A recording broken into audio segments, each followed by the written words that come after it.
Have you ever watched your dog curled up on a comfy bed and wondered about the wild heart that still beats within them?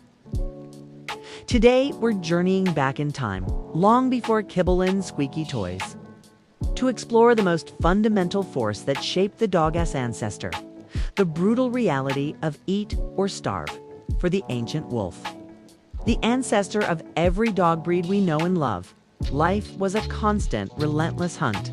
There were no guaranteed meals, no bowls filled twice a day. Every single calorie had to be earned. This wasn't just about feeling a little peckish. It was a life or death struggle. Starvation was a constant shadow, a predator just as dangerous as any rival pack or formidable prey. This intense pressure became the master sculptor of their evolution, shaping their bodies, their minds, and their very social structure. Think about the wolf's physique. It's a marvel of evolutionary engineering built for endurance and efficiency. Long legs designed not for explosive sprints like a cheetah, but for loping tirelessly for miles and miles, tracking scent trails that a human could never detect. Their deep chest cavity houses powerful lungs and a large heart, an engine built for stamina. They could cover vast territories, sometimes over 50 miles in a single day, all in the search for their next meal. This wasn't a choice, it was a necessity. A wolf that couldn't keep up, couldn't travel the distance, was a wolf that wouldn't eat.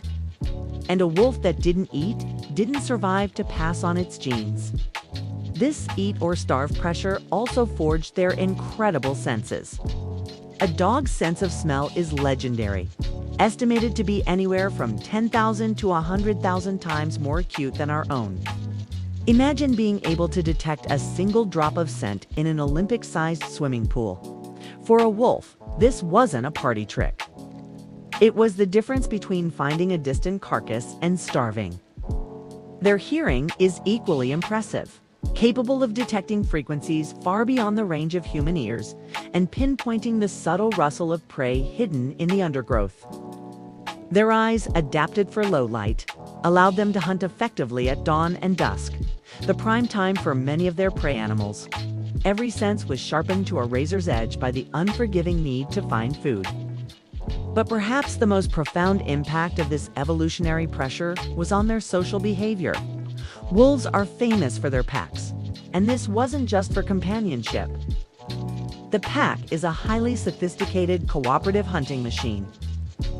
A single wolf might struggle to take down a large animal like an elk or a bison, but a coordinated pack, that's a different story. Through complex communication, subtle body language, vocalizations, and scent marking, they could work together to isolate, exhaust, and ultimately bring down prey far larger and more powerful than any individual member. Within the pack, every member had a role honed by generations of trial and error. The hunt was a masterclass in strategy.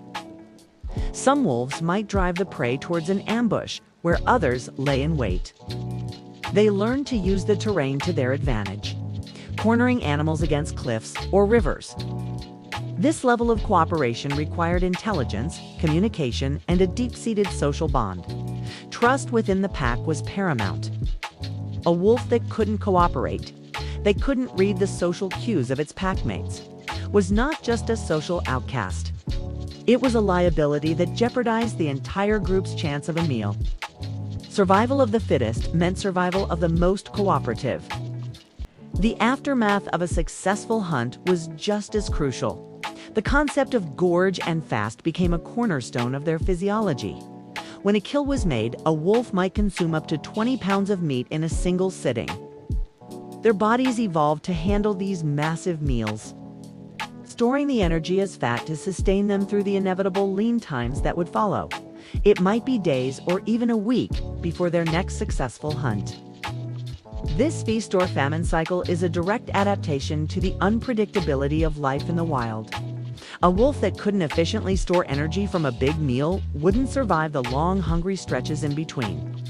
This pressure also drove incredible resourcefulness. Wolves are not picky eaters when starvation is on the line. While they prefer large ungulates, they would and still do hunt smaller animals like beavers, rabbits, and even fish. They are also adept scavengers, using their powerful noses to locate carcasses from miles away. This flexibility was a key survival trait. Relying on only one food source was a risky strategy.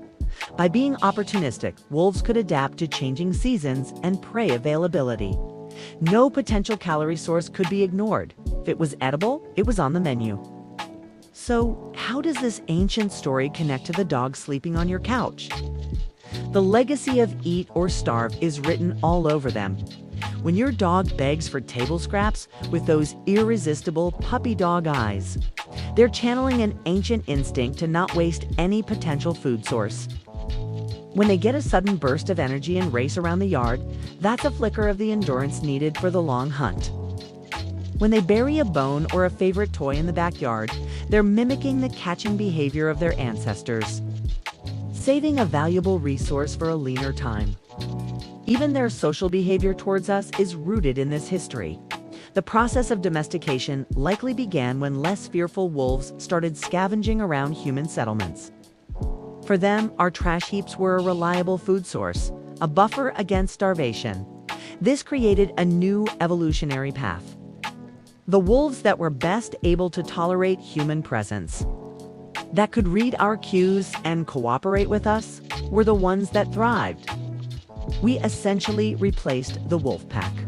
The intense loyalty and bond your dog feels for you is a modern expression of the deep-seated pack instinct, an instinct forged in the crucible of the hunt where cooperation meant survival.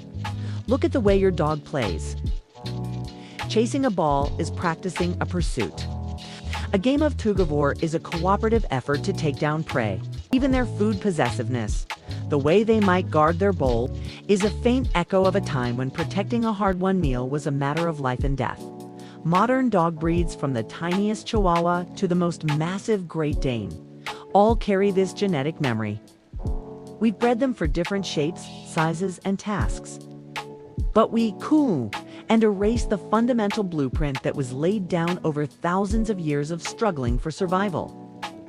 Understanding this history gives us a deeper appreciation for our canine companions. They are not just pets. They are the descendants of incredible survivors.